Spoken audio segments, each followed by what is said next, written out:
தமிழ் மொழிக்கும் அரசியல் பிழைத்தோருக்கு அறம் கூற்றாகும் அப்படி என்கிற ஆகச்சிறந்த அரசியலை கற்பித்த என் தந்தை பழனி பாபா அவர்களுக்கும் இங்கு இருக்கும் அத்துணை தமிழ் குடிகளுக்கும் என்னுடைய புரட்சிகர வணக்கம். சமூகவியல் போராளி நம்ம ஐயா தியாகி இமானுவேல் சேகரனார் அவருடைய 65வது குரு பூஜை. அவருடைய குரு பூஜையினாலே நம்ம எல்லாருக்கும் நம்மளுக்கு ஒரு திருவிழா தான். நம்மளுடைய தேவேந்திர குல வேளாளர் சமூகத்துக்கே ஒரு பெரும் திருவிழாவா தான் இருக்கும்.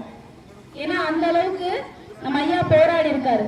அவர் சும்மா ஒரு தியாகி இமானுவேல் சேகரனார் அப்படின்ற ஒரு சமுதாய தலைவரை மட்டும் சொல்லாம அவரை பத்தி நான் இந்த இடத்துல ஒரு விஷயம் சொல்ல கடமைப்பட்டிருக்கேன். ஏன்னா அவர் ஒரு ராணுவ வீரர் மட்டும் இல்ல, தன்னுடைய சமுதாயம் அடிமைப்பட்டு கிடக்கும் போது ஒரு பெரும் புயலா வெடிச்சவரு நம்ம ஐயா. அவர் எல்லாருக்கும் அவர் நம்மளோட ஐயா அப்படின்னு மட்டும் தான் தெரியும். ஆனா இந்த இடத்துல நான் அவர் ஒரு விஷயம் சொல்றதுதான் ஒரு சான்றா நினைக்கிறேன். ஏன்னா அவருடைய ஒரு நண்பர் ஒரு இஸ்லாமியர், அந்த இஸ்லாமியரோட நண்பர் அவருடைய மகளின் திருமணத்துக்கு தன்னுடைய சொந்த நிலத்தை அதாவது நெல் பயிரிட்டு அப்படி இருந்த நிலத்தை திருமணத்திற்காக அடகு வச்சு கொடுத்த பெரும் குணம் நம்ம ஐயா. அதனால இந்த இடத்துல அந்த நன்றி கடனா எங்க ஐயாவின் பெருமையை சொல்றதுக்கு நான் பெரும் மகிழ்ச்சி அடைகிறேன். பொதுவாக எல்லா மேடையிலுமே நான் பேசியிருக்கேன், அரசியல் மேடையில பேசியிருக்கேன். எல்லா இடத்துலயுமே நான் ஒவ்வொரு சமுதாயத்தை பத்தியும் ஒவ்வொரு சமுதாய தலைவர்களை பத்தியும் நான் சொல்லியிருக்கேன். நம்ம பொதுவாக தேவேந்திர குல வேளாளரை பத்தி நம்மளோட சமூகத்தின் பெருமைகளை சொல்லியிருக்கேன். ஆனா நம் முன்னோர்கள் காலம் காலமா நம்ம ஐயா வெண்ணி காலடியா இருக்கட்டும், நம்ம ஐயா சுந்தரலிங்கனா இருக்கட்டும், நம்ம தாத்தா இமானுவேல் சேகரனா இருக்கட்டும், அப்பா பசுபதி பாண்டியரா இருக்கட்டும், தம்பி தீபக் பாண்டியரா இருக்கட்டும், இத்தனை பேர் போராடுன அதுக்குண்டான பலன் இன்னைக்குதான் இந்த இடத்துல நான் பேசுறேன். ஏன்னா என்னுடைய அத்தனை தம்பிகளும் வழக்கறிஞர். அதை சொல்றதுக்கு உண்மையிலே நம்ம முன்னோர்கள் பாடுபட்டதுக்கு ஒரு பெரும் பங்கு இந்த இடத்துல கிடைச்சிருக்கு. அவ்வளவு சந்தோஷமா இருக்கு. என்னுடைய தம்பிகள் அத்தனை பேர் வழக்கறிஞரா இருக்கீங்க. கத்திமுறையோட பேனாமலை சிறந்ததுன்னு காலங்காலமா நம்ம சொல்லிக்கிட்டு இருக்கோம். ஆனா அதுக்குள்ள பெரும் எடுத்துக்காடுனா எங்களுடைய தம்பிகள் எல்லாருமே பேனாமலையை தூக்கி எங்களுக்குள்ள பட்டியல் அவங்க வாங்கி கொடுத்துருவாங்கன்னு எங்களுக்கு முழு நம்பிக்கை இருக்கு. பல அமைப்புகள் நாங்கெல்லாம் போராடிட்டு தான் இருக்காங்க. இதுல நானும் சேர்ந்து பழனி பாபாவின் மாணவியாக போராடிட்டு தான் இருக்கேன். பட்டியல் வெளியிடுறதுக்கு குரல் கொடுத்துட்டு தான் இருக்கோம். ஆனா இந்த அரசாங்கத்துக்கு எதுவுமே செவிசாய்க்க மாட்டேங்கிறாங்க. நீங்க சொல்லிக்கிட்டே இருங்க, நாங்க பட்டியல் வெளியேற்றம் நாங்க கொடுக்குறோமா இல்லையா அப்படின்னு ஒரு அரசியல் தலைவரே வராங்க, நாங்க பட்டியல் வெளியேற்றம் கொடுப்போம்னு சொல்லிட்டு அடுத்த எலெக்ஷன் வரும்போது அப்படியே மறந்துடுறாங்க. ஆனா திருப்பி நான் சொல்றேன், பட்டியல் வெளியேற்றம் நாங்க நின்று வாங்க வச்சிடாதீங்க. அதே மாதிரி இந்த பழனி பாபா மாணவி நான் களத்துல இறங்கினேன்னா வேற மாதிரி நான் வாங்க வச்சிருவேன். தயவுசெய்து எங்க அப்பா பழனி பாபா அன்னைக்கே சொன்னாரு, நீங்க பட்டியல் வெளியேற்றம் கொடுக்கலன்னா எங்க அப்பா பசுபதி பாண்டியர் சிறையில் வச்சிருந்தாங்க, பட்டியல் வெளியேற்றம் கொடுக்கலன்னா அத்தனை பேருமே நான் பிசியா மாத்திருவேன், பாத்துக்கோங்க. நீங்க பட்டியல் வெளியேற்றம் கண்டிப்பா கொடுத்தா ஆகணும். நான் சொல்றது நான் யாருக்கு புரியுதாலே இந்த அரசாங்கத்துக்கு கண்டிப்பா புரியும். இந்த அரசியல் தலைவர்களுக்கு நான் ஒண்ணுதான் சொல்றேன், எங்களுக்கு பட்டியல் வெளியேற்றம் நாங்க முன்னாடி பிசியா இருந்தோம். ஆனா நீங்க என்ன காரணம் சொல்லி எங்களுக்கு சலுகை தரும் சொல்லியே எங்களை பட்டியல் வெளியேற்றத்தை கொண்டு போயிட்டீங்க. நாங்க இன்னைக்கும் சொல்றோம், பட்டியல் வெளியேற்றம் என்பது எங்க ஒரு கோரிக்கை மட்டும் இல்ல, அது எங்க ஒட்டுமொத்த சமுதாயத்தின் மாற்றம். அந்த மாற்றத்தை கொடுக்க வேண்டியது அரசாங்கத்தோட கடமை. இன்னமும் சொல்றேன், பட்டியல் வெளியேற்றம் நீங்க கொடுங்க, இல்லாட்டி நாங்க கொடுக்க வைப்போம். இந்த 2026 தேர்தலுக்குள்ள நீங்க கொடுக்கலாம் ஆகணும். அது மட்டும் இல்லாம இந்த தென் மாவட்டத்துல பல பிரச்சனைகளை உண்டாக்கிட்டீங்க. தேவேந்திர சண்டை அப்படின்னு உண்டாக்குறீங்க. என் தம்பி அழைப்பு கொடுக்கும்போது அதான் ஒண்ணா சொன்னாங்க, நாங்க எங்களுடைய கல்லூரியில அரசு கல்லூரியில சட்ட கல்லூரியில எந்த வித பாகுபாடும் இல்லாம நாங்க படிச்சுட்டு இருக்கோம்க்கா.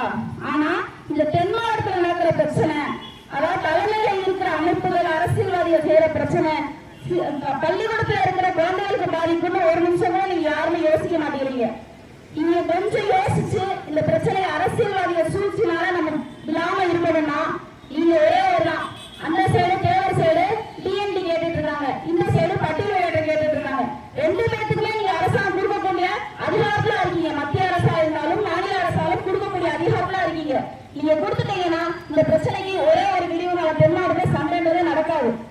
நானும் இன்னமும் அதான் சொல்றேன், இந்த வர தேர்தலில் நீங்க கண்டிப்பா கொடுக்கணும். கொடுக்கணும். யார் நின்றாலும் அதிகாரத்துல யார் நின்றாலும் கொடுக்கக்கூடிய சூழ்நிலை நீங்கள் வெறும் வாய் வார்த்தை மட்டும் சொல்லாமல் எங்களுக்கு கண்டிப்பா அந்த பட்டியல் விளையாட்டம் கொடுக்கணும். இல்லாட்டி பழனி பாபாவும் பசுபதி பாண்டியரும் மறந்துட்டீங்கன்னு நினைக்கிறோம். திருப்பியும் நீங்க வந்து பேச வச்சிடாதீங்க. எங்க அப்பா பசுபதி பாண்டியர் முதல்ல பட்டியல் விளையாட்டின் தன்மையே அவர் தான். அவரை தவிர வேற யாரும் இதனால் வரைக்கும் எங்க ஐயா இறந்ததுக்கு அப்புறம் அவர் தான் பட்டியலை பத்தி அடிக்கடி பேசினவர். ஆனா சமீபமா இப்ப வந்து தமிழ் தேசியவாதி வந்து பட்டியல் விளையாட்டு ஒரு கூட்டம் நடத்தினாரு. ஆனா மேலையில எங்க அப்பா பேரை கூட நீங்க சொல்லல. பசுபதி பாண்டியர் தான் பட்டியல் விளையாட்டுக்கு குரல் கொடுத்தாருன்னு ஒரு பேரை கூட எங்களால சொல்ல முடியல. அப்படி நீங்க எங்க பட்டியல் விளையாட்டு நீங்க வாங்கி கொடுக்க முடியும் நீங்க நினைக்கிறீங்களா? இப்படி பல அரசியல்வாதிகள் சூழ்ச்சி நமக்கு செஞ்சுட்டே தான் இருக்காங்க. நம்ம தான் நம்ம தேவேந்திர விளையாட மக்கள் சொந்தங்க தான். கொஞ்சம் நம்ம யோசிச்சு இந்த சூழ்ச்சி வலையில நம்ம சிக்காம இருக்கணும். அதுக்கு முழு காரணமா நம்ம அமைப்புகள்லாம் ஒற்றுமையா ஒன்றா இருக்கணும். நாளைக்கு பரமக்குடியை நோக்கி வருகின்ற அத்தனை அமைப்புகளும் ஒன்று சேர்ந்து ஒரே பேரணியாக சென்றோம்னா, அதை தவிர நான் ஒரு காணொலியில கூட சொல்லியிருக்கேன். நம்ம எல்லாரும் இங்க நிக்கிற அத்தனை தம்பிகளுக்கு ஒரு எடுத்துக்காட்டு.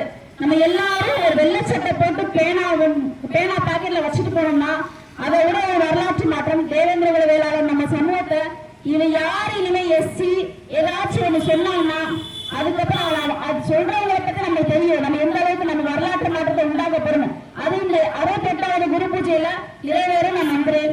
நம்ம ஐயா இமானுவேல் சேகரனார் நம்ம ஐயா நமக்காண்டி உயிரிழந்து இந்த அளவுக்கு வீர வணக்கம் செலுத்த நம்ம ஐயாவுக்கு போறோம்.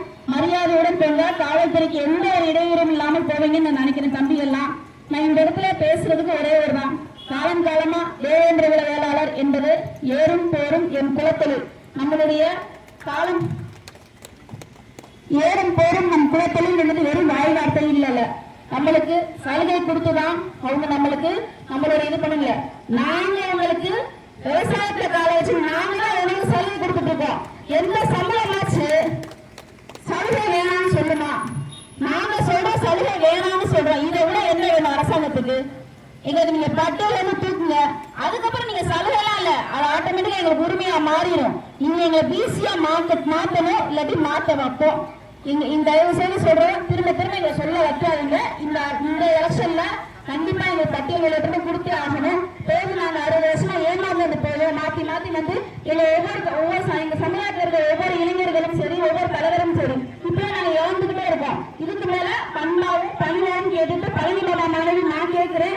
இது கண்டிப்பா பட்டியல் விளையாட்டு கொடுப்பீங்க. நாங்க ஆல்ரெடி பீஸ்ல இருந்தா